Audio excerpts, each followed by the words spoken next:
this is for you. At bago tayo mag-start, Aries, kailangan natin mag-usok ng sage. Okay. Bumibili talaga ako guys ng dahon talaga to ng sage. Okay. Bango. Panlinis sa inyong energy, Aries. At pinapatuyo ko po yan sa beranda. Para talagang totoo siya. Okay. Aries, this is for you. Titingnan natin ang inyong message simula sa araw na to. Ngayon ay July 10. Guys. Okay. Tingnan natin. Ang inyong message, Aries. Titingnan natin ang inyong message. Okay. Titingnan natin ang inyong message. Para sa Aries, 5 of Swords is here. Umiwas sa mga madrama sa paligid, guys. Okay? Umiwas sa mga madrama. Tao. Madramang tao sa paligid. 5 of Swords. At ano pa ang gusto sabihin sa inyo, guys? Okay? Umiwas sa mga madramang tao sapagkat may mga magagandang opportunity na maaaring paparating sa inyo kung kayo nakakonect o naka-involved sa mga tao na to sa inyong paligid, mga madadrama at mga mag-aatid sa inyo ng pag-disturb sa inyong opportunity na to is maaaring may pagka-delays. Okay? 5 of Wands. Rival, guys.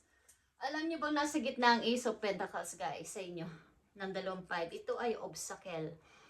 But papunta to sa tagumpay. Guys, papunta to sa inyong success. Itong 5 of Wands. Maraming rival sapagkat kayo ay umaangat. Ang mga Aries na nandito sa reading. Okay, Queen of Wands is here.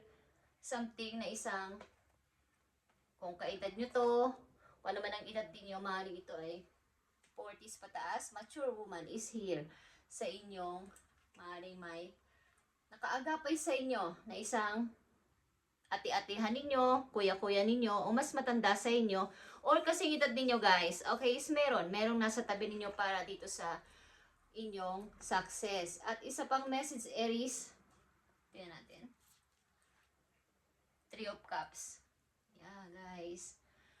Ito ay mga good news. Okay, good news. At ang challenge ninyo ay kayo mag-ipon ng lakas, guys.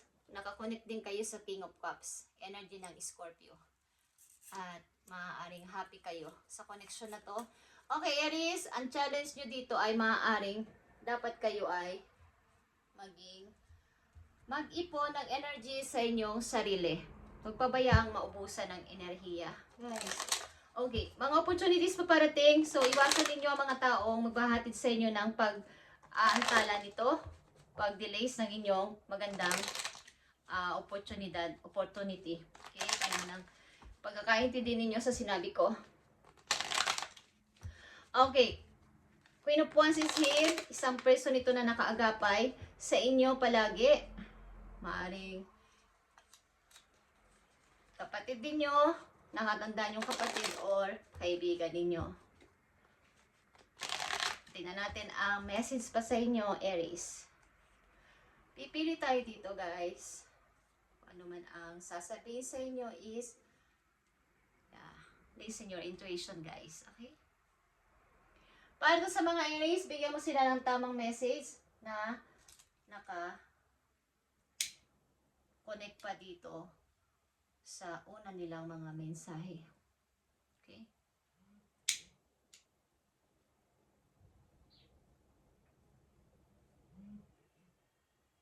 Maring mga ups and down ito, guys.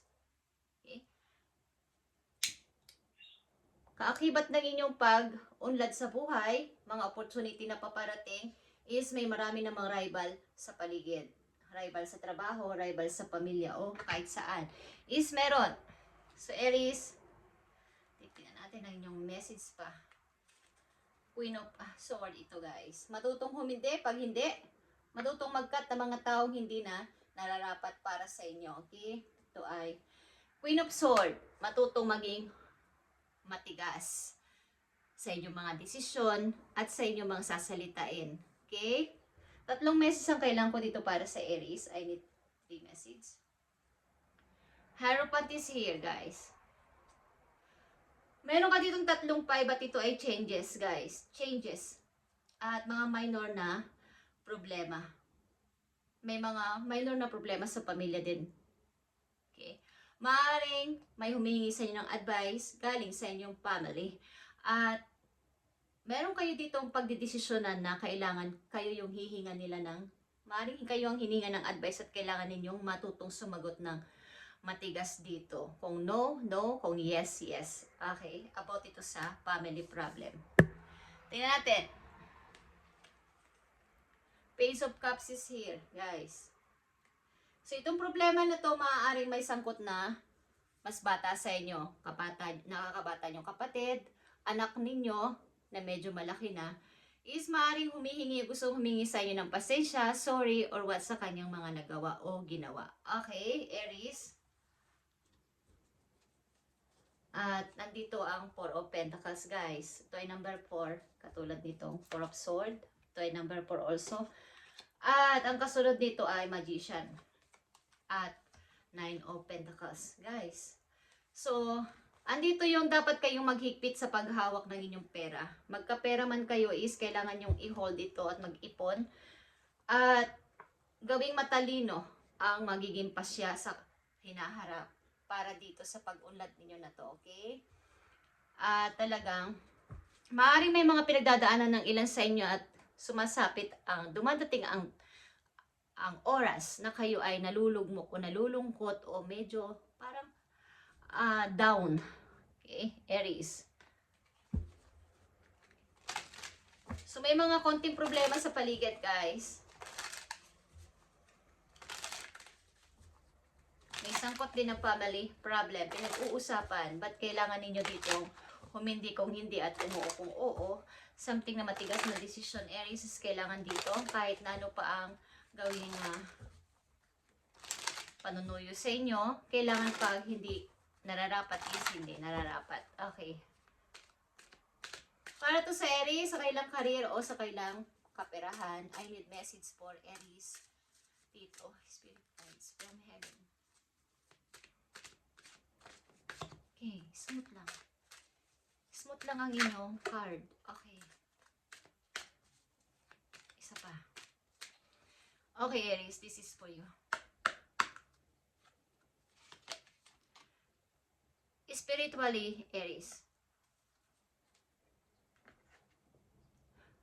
Use money magic spells to attract wealth and prosperity. Okay. Kung ilan sa inyo ay mayroong mga ginagawang ritual, good ritual para sa inyong money, pagmamanifest, at nandito din ang magician, guys, is gawin ninyo ng araw-araw sa same na time. Okay? Kung 6 o'clock ng gabi, kung 11 o'clock ng gabi, sa same time. Sa ganong oras, lagi kayong magre-ritual about sa inyong money. Okay? At ito ay magiging totoo. Kumbaga ay darating ito sa inyo ng sunod-sunod, walang tigil, okay ang money na to. Rules like spiritual advisor, healer, tarot, or anything within the occult. Okay? So kayo ay humingi ng advice sa mga kilala ninyo na marunong sa gawain na to para kayo ay mabigyan ng advice at maging, kumbaga, tuloy-tuloy ang inyong pag-i-spell about sa inyong money. At ito ay magkakatotoo sa inyo, Aries. Okay? Right now, you are being led to discover your unique spiritual journey. Maring ilan din sa mga Aries nandito ay mayroong gift sikat sa inyo na kayo ay may kakayanan sa pamamagitan ng inyong word, ng inyong pagsasalita, ng inyong paghawak, ng inyong mga panalangin, pag-wish, ay mayroong kayong gift na sobrang powerful na pwedeng maging totoo ang inyong mga sasabihin, gagawin at hihilingin, okay? Sa pamamagitan ng pagre-ritual. Something, spell or ritual na nasa good side, guys, okay? Hindi nasa bad, sapagkat dalawa lang ang pwedeng patunguhan yan, good and bad. So, kailangan nandun kayo sa good side ng gagawin ninyong ito sa inyong money at sa inyong mga wish. At ang mga Aries na nandito ay merong kakayanan nito, meron kayong inner power na gawin ito sapagkat isa kayo sa mga binigyan ng gift nito ni God sa mga Aries na nandito sa reading. Okay? Is mayroong power na ganito, may gift galing sa langit na kayo ay may ganitong kakayanan na makapag-attract ng money, ng wealth. Kaya kayo nagtataka minsan sa inyo na hindi kayo nawawalan. Maubusan man, pero napakadali lang dumating ng grasya, napakabilis lang ng solusyon sa mga problema sapagkat kayo ay may kakayanang maka-attract ng ganitong bagay, guys. Ang gawin nyo lang ay humingi ng advice sa mga marunong nito, sa mga healer, sa mga tarot reader na may kaalaman sa ganitong klaseng para mabigyan kayo ng guide at advice dito, guys, sa mga totoong advisor lang, okay? Kailangan kayo maging aware kung gusto nyo lang. At magiging, kung ito ay mabalance nyo at mapag-aralan, is maaaring makatulong din kayo sa iba para kayo ay magbigay ng inspirasyon at pagtulong sa kanilang mga kahilingan. Okay, guys? Kaya dito nakita nyo ang The Magician, Aries. Ito ay inyong energy actually. At andito yung 4 na alas na hawak mo. Kumbaga, may kakayanan kang gawin anything. Kaya lang kulang ka pa sa, kumbaga, sa strategy, sa technique, how mo tong gagawin. At sa ibang card, ang Magician ay humihingi siya ng advice sa mga elders, sa mga nakakaalam, sa mga professional about sa usaping ito. At meron kang power na ganito, Aries, at wag mo itong palagpasin. Kung gusto mo lang namang i-develop ito, is maaaring makatulong ito sa iyong pamumuhay at sa iyong mga papasimulan pa sa buhay, sa mga negosyo, or what is, may ganito kang kakayanan. Okay? Aries, I need message for you na galing sa inyong mga mahal sa buhay na nasa other world na or sa spirit world na gusto sa inyong iparating at maaaring sabihin o gustong iparating sa inyo na hindi niyo, kumbaga, minahal ninyo nung sila'y buhay pa. Sa mga Aries na nandito sa reading, I need message galing sa mga person na nandun na sa spirit world at mga gabay ng mga Aries sa kasalukuyan nila dito sa mundo. Kaya nagtataka kayo, hindi kayo naubusan ng blessing. Ano man ang mangyari, lagi kayong, okay, just as sa inyong mga guides sa heaven, sa mga tao na wala na, just as at sila ay darating sa tamang oras, tamang panahon, kahit ano pa to, mag-ask kayo sa kanila ng help or ng gabay. Bibigyan kayo ng gabay ng mga to, okay? Naghihintay lang sila ng pagtawag ninyo sa kanila, Aries. Huwag kayong mahiyang tumawag. Unlimited. Okay, ang pagtawag sa kanila. Anytime. Andyan sila at tutugon sa inyong tawag sa tamang panahon at tamang oras. At gagabay sa inyo. Kaya nagtataka ang ilan sa inyo, lapitin kayo ng grasya. Lapitin kayo ng swerte. Is, kailangan nyo i-develop ang ganito ninyong talent or skills. Ito ibigay sa inyo ni God. Gift sa inyo ni God. Okay.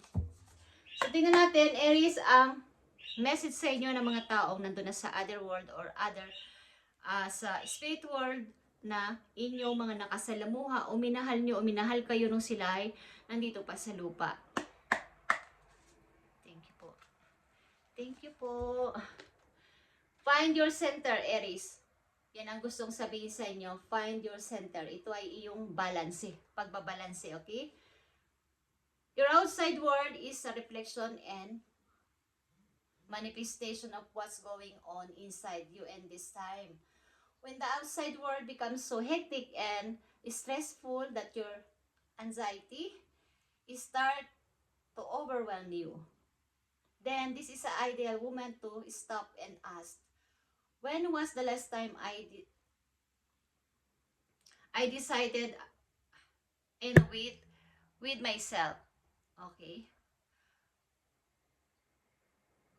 When was the last time I checked in with myself? Ibig sabihin nito, bigyan ninyo ng balanse ano man ang ginagawa ninyo sa kasalukuyan, maging busy man kayo sa trabaho, sa pamilya, sa mga anak, or sa anumang bagay, bigyan ninyo ng pansin ng inyong sarili. Kaya dito ang Four of Swords, guys. Magbigay ng enerhiya sa sarili. Mag-charge. Okay. Kayo ay nakakaranas ng ilan sa inyo ng worries at maaaring hindi na pagkakatulog at maaaring mga alalahanin. So ito yung tamang time na kayo ay tumahimik muna. Something, mag-isip-isip. Pag holiday ninyo, kayo ay magpahinga ng magpahinga talaga ng wala kayong iniisip na kung anong bagay. Yung trabaho is bukas na ulit kung kayo ay isang araw na holiday. Sa isang araw na yun, ituon nyo yun sa inyong sarili lang at wala na ba ibang papasok pa sa inyong isip kundi ang inyong sarili lang. Magbigay ng time, something walking, makinig ng mga paboritong music, kumain ng masarap na food sa inyong holiday. Okay? At matatanong ninyo o tinanong nyo na ba ang sarili nyo kung kailan yung last time na chinek ko ang aking sarili o nakita kong okay ang aking sarili. Kay Aries, kailangan dito ng self-love, guys. Self-love is nagpaparamdam sa inyo. Okay? O humihingi ng attention ng inyong sarili.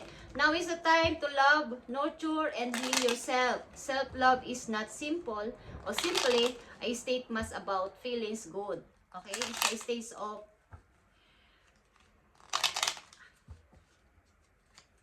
kailangan nyo ma-appreciate at mag-grow nurture from your action. So take support your body, mind, and soul. Aries. May mga pakunti-kunti lang kayo ditong problema at mga alalahanin, pero ito ay nagdudulot sa inyo minsan ng pag-iisip sapagkat kayo ay napakabuting tao. Okay, Aries. Mahal nyo ang family, mahal nyo ang tahanan, ang bahay, okay, ang pamilya ninyo. So may mga paparating na magaganda ditong opportunity. Iwasan nyo masangkot sa mga madadramang tao sa paligid at maaari magpapadelis ito sa inyo. Kumbaga sa paparating na chances o mga opportunity. Okay, tingnan natin, Aries, ang message po you ng iyong mga guides. Okay. Nandito ang dragon, guys. Ito ay passion. The dragon is reminder of your strong will and fairy personality. Okay, guys? Dahil kayo nga ay fire sign, kayo ay parang dragon, nagbubuga ng apoy. Okay? So kayo ay ipaling ninyo o bigyan ninyo ng atensyon ng inyong passion, mga hilig sa buhay, mga gustong gawin sa buhay. Okay? It is also symbol of passion and fire. Okay guys, fire. Kayo din naman ay fire sign. So kailangan ninyong explore paano pa ba ang gusto kong gawin? Ano pa ba ang makapagpapasaya sa akin habang andito ako sa mundo? Ano ba yung parang nakaka-excite na gawin ko? Okay? You are being asked to practice self-control and be cautious so that your passions does not lead you in a trouble. Paminsan-minsan din, dahil nga kayo ay fire sign, guys, lalo na mga Aries, minsan out of control. So, minsan kayo ay panatilihin nyo ang control na huwag kayo magalit. Okay? Sa mga Aries na nandito sa reading. Madaling stubborn, madaling mainis, madaling uminit ang ulo ng ilang Aries kapag nakakarinig sila ng hindi naaayon sa kanilang mga ginawa o gusto. But, kaya nyo itong kontrolin, guys. Kailangan niyo dito ng find your center pa rin. At pakipansin o pansinin niyo ang inyong sarili. Ano man ang inyong kabisihan sa araw-araw is pansinin ang sarili at tanungin, kailan ko ba huling na-check ang sarili ko? Okay?